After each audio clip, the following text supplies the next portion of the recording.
இந்த ரெசிபி செய்கிறதுக்கு ஃபஸ்ட்டு ஒரு மிக்சிங் பவுல் வந்து எடுத்துக்கோங்க. அதில் ஒரு 3 டேபிள் ஸ்பூன் அளவு வாட்டர் வந்து சேர்த்துக்கலாம். வாட்டர் வந்து கொஞ்சம் கம்மியாக வந்து சேர்த்துக்கிறோம். ஏன்னா நம்ம இது வந்து உப்பு கரையிறதுக்கு தான் நம்ம வந்து ஆட் பண்ணுறோம். இப்போ இதில் ஒரு 1/4 டேபிள் ஸ்பூன் அளவு உப்பு வந்து சேர்த்துக்கலாம். நீங்கள் வந்துட்டு மாவை பொறுத்து நீங்கள் வந்து தேவையான அளவு உப்பு வந்து சேர்த்துக்கோங்க. ஸோ சேர்த்துட்டு நம்ம இது கூடவே கொஞ்சமாக பார்த்தீங்கன்னா பட்டர் வந்து சேர்க்க போகிறோம். இது வந்து பார்த்தீங்க அப்படின்னா ஒரு 2 டேபிள் ஸ்பூன் அளவு இருக்கும். ஸோ சேர்த்துட்டு நம்ம இதையும் நல்லா பார்த்தீங்கன்னா நம்ம வந்து மிக்ஸ் பண்ணி எடுக்க போகிறோம். ஸோ இந்த வாட்டரோட சேர்த்து ஸோ ஜஸ்ட்டு நம்ம சேர்த்துருக்க அந்த உப்பு இந்த வாட்டரில் நல்லா கரைஞ்சாலே போதும். ஸோ அது வரைக்கும் நம்ம மிக்ஸ் பண்ணிக்கிட்டே இருக்கலாம். ஒரு ஸ்பெட்டலா இல்லை ஒரு ஸ்பூனை வச்சு நம்ம நல்லா வந்து மிக்ஸ் பண்ணி எடுத்துக்கலாம். ஸோ இந்த ஆயில் அந்த நம்ம சேர்த்துருக்க அந்த பட்டர் வந்துட்டு வாட்டரில் வந்து மிக்ஸ் ஆகாது. ஸோ அப்படியே தான் இருக்கும். இப்போ இதில் பார்த்திங்க அப்படின்னா 1 கப் அளவு மைதா வந்து சேர்த்துக்கலாம். இது வந்துட்டு பார்த்திங்க அப்படின்னா ஒரு 200 கிராம் அளவு இருக்கும். சேர்த்துட்டு ஃபஸ்ட்டு அதே ஸ்பெட்டில் வச்சு நல்லா வந்து மிக்ஸ் பண்ணிக்கலாம். ஸோ இந்த மாவு வந்துட்டு அந்த எல்லா வாட்டரையும் அப்சர்வ் பண்ணதுக்கப்புறமா நம்ம கையால் சப்பாத்தி மாவு பதத்துக்கு நம்ம மாவை வந்து பிசைஞ்சு எடுத்துக்கலாம். ஸோ பாருங்கள். ஸோ இந்த மாதிரி பார்த்திங்க அப்படின்னா மாவை வந்துட்டு நீங்கள் வந்து பிசைஞ்சு வந்து எடுத்துக்கோங்க. ஸோ உங்களுக்கு பார்க்கவே வந்து தெரியும் பாருங்கள்.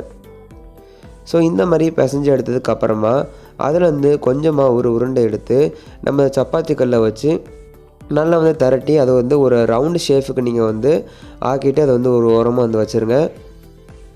ஸோ இப்போ உள்ளே வைக்கிற அந்த ஸ்டஃபிங்ஸ் வந்து ரெடி பண்ணிடலாம். ஸோ அதுக்கு நான் பார்த்தீங்கன்னா 2 முட்டை வந்து யூஸ் பண்ணியிருக்கேன்.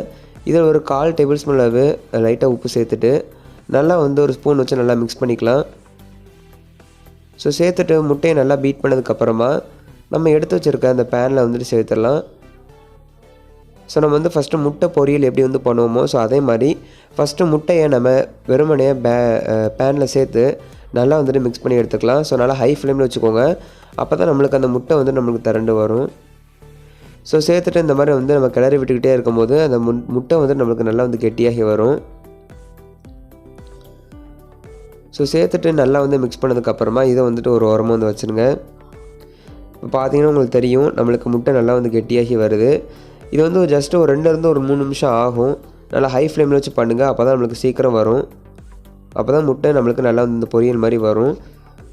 இப்போ அதை வந்துட்டு வேறு ஒரு பிளேட்டில் வந்து ட்ரான்ஸ்ஃபர் பண்ணிக்கோங்க. இப்போ அதே பேனில் ஒரு 2 டேபிள் ஸ்பூன் அளவு ஆயில் சேர்த்துட்டு இது கூடவே 2 கேரட்டை நான் அந்த மாதிரி சின்னதாக கட் பண்ணி வச்சுருக்கேன். அதை இது கூட சேர்த்துடலாம். ஸோ சேர்த்துட்டு கேரட்டை ஃபஸ்ட்டு நம்ம நல்லா வந்து வதக்கி எடுத்துக்க போகிறோம். ஸோ லோ ஃப்ளேமில் வச்சு நல்லா வந்து மிக்ஸ் பண்ணி விட்டுக்கோங்க. நல்லா பார்த்தீங்கன்னா 2 நிமிஷம் போல் ஆயிருக்கு. கேரட் நல்லாவே வந்து வெந்துருச்சு. இப்போ இந்த கேரட்டுக்கு தேவையான அளவு உப்பு சேர்த்துட்டு இது கூடவே பார்த்தீங்க அப்படின்னா நம்ம ஃபஸ்ட்டு அந்த பொரியல் பண்ணி வச்ச அந்த முட்டையை நம்ம இதை கூட சேர்த்து நல்லா வந்து கலந்து விட்டுற போகிறோம். ஸோ ஜஸ்ட்டு லைட்டாக மிக்ஸ் பண்ணிவிட்டு ஸ்டவ் ஆஃப் பண்ணிவிட்டு இதை வேறு ஒரு பிளேட்டுக்கு ட்ரான்ஸ்ஃபர் பண்ணிக்கோங்க. இப்போ நம்ம ஃபஸ்ட்டு மாவு பிசைஞ்சோம் இல்லையா, அதை வந்துட்டு இந்த மாதிரி ரவுண்டாக வந்து சேஃபாக பார்த்தீங்கன்னா நீங்கள் வந்து திரட்டி எடுத்துக்கோங்க. ஸோ இந்த மாதிரி நம்மளுக்கு ரவுண்ட் ஷேப்பில் வந்து கிடைக்கணும். ரவுண்ட் ஷேப்பில் கிடச்சதுக்கப்புறமா நம்ம ஒன்றுக்கு மேலே மாவு வச்சு அதுக்கு மேலே எல்லா எத்தனை உருண்டைகள் வந்து திரட்டியிருக்கோமோ ஸோ அதை எல்லாத்தையும் மேலே வச்சு நம்ம ஒரு கத்தியை வச்சு நம்ம வந்து கட் பண்ணி எடுத்துக்கலாம். ஸோ இந்த மாதிரி 2ஆக பார்த்தீங்கன்னா நீங்கள் வந்து கட் பண்ணிக்கோங்க. பாருங்கள், நம்ம அப்பளம் பச்செல்லாம் போடும்போது கட் பண்ணோம்னா அதேமாதிரி கட் பண்ணிவிட்டு அதோடைய எல்லா பார்டர்லேயே பார்த்தீங்க அப்படின்னா நம்ம வந்துட்டு இந்த மைதா பேஸ்ட் வந்து நம்ம வந்து அப்ளை பண்ணிக்கணும். ஸோ ஒரு கிண்ணத்தில் மைதாவில் தண்ணியால் லைட்டாக கலக்கிட்டு நம்ம அதை வந்து சேர்த்துடணும். சேர்த்துட்டு நல்லா வந்து அழுத்தி விட்டுக்கோங்க. நல்லா வந்து ஒட்டணும். ஒட்டதுக்கப்புறமா லைட்டாக இந்த மாதிரி வந்து கேப் வச்சுட்டு நம்ம எடுத்து வச்சுருக்க ஸ்டஃபிங்ஸ் எல்லாம் வந்து பார்த்தீங்கன்னா வச்சிடலாம். ஸோ வச்சுட்டு நல்லா வந்து உள்ளே வந்து அழுத்தம் கொடுத்துக்கோங்க. அதுக்கப்புறமா நல்லா இந்த மாதிரி டைட்டாக பார்த்தீங்கன்னா நம்ம வந்து க்ளோஸ் பண்ணிடலாம். க்ளோஸ் பண்ணதுக்கப்புறமா ஜஸ்ட்டு ஒரு டிசைனுக்காக ஒரு ஃபோக் வந்து எடுத்துக்கோங்க. அந்த ஃபோக்கை வச்சுட்டு லைட்டாக இந்த மாதிரி ப்ரெஸ் பண்ணோம் அப்படின்னா நமக்கு நல்லா சூப்பராக வந்து டிசைன் வந்துடும். இதே மாதிரி எல்லாத்தையுமே வந்து பண்ணி எடுத்துக்கோங்க. ஸோ பண்ணி எடுத்ததுக்கப்புறமா இன்னொரு பேனில் தேவையான அளவு தண்ணி விட்டுட்டு அது நல்லா கொதிச்சதுக்கப்புறமா நம்ம எடுத்து வச்சுருக்க அந்த மைதாவில் அது எல்லாத்தையுமே வந்து சேர்த்துருங்க. நல்லா முக்கியமான விஷயம், தண்ணி ரொம்ப நல்லா வந்து கொதிக்கணும். ஸோ அப்போ தான் நம்மளுக்கு வந்து பிரிஞ்சு போகாமல் இருக்கும். இல்லை அப்படின்னா தண்ணியிலே வந்து பிரிஞ்சு போயிடும். இப்போ இன்னொரு மிக்சிங் பவுல் எடுத்துக்கோங்க. அதில் அரை டேபிள் ஸ்பூன் பார்த்தீங்க அப்படின்னா இஞ்சி பூண்டு விழுது சேர்த்துட்டு அது கூடவே அரை டேபிள் ஸ்பூன் அளவு க்ரீன் சில்லி சாஸ் வந்து சேர்த்துக்கோங்க. இது கூடவே அரை டேபிள் ஸ்பூன் அளவு ரெட் சில்லி சாஸும் வந்து சேர்த்துக்கோங்க. உங்கள்கிட்ட சாஸ் இல்லை அப்படின்னா அதுக்கு பதிலாக நீங்கள் வந்துட்டு சில்லி பவுடர் கூட சேர்த்துக்கலாம். இப்போ இது கூட அரை டேபிள் ஸ்பூன் அளவு சோயா சாஸ் வந்து சேர்த்துக்கிறேன். சேர்த்துட்டு ஃபஸ்ட்டு இது எல்லாத்தையும் சேர்த்து நல்லா வந்து நம்ம வந்து மிக்ஸ் பண்ணி எடுத்துக்கலாம்.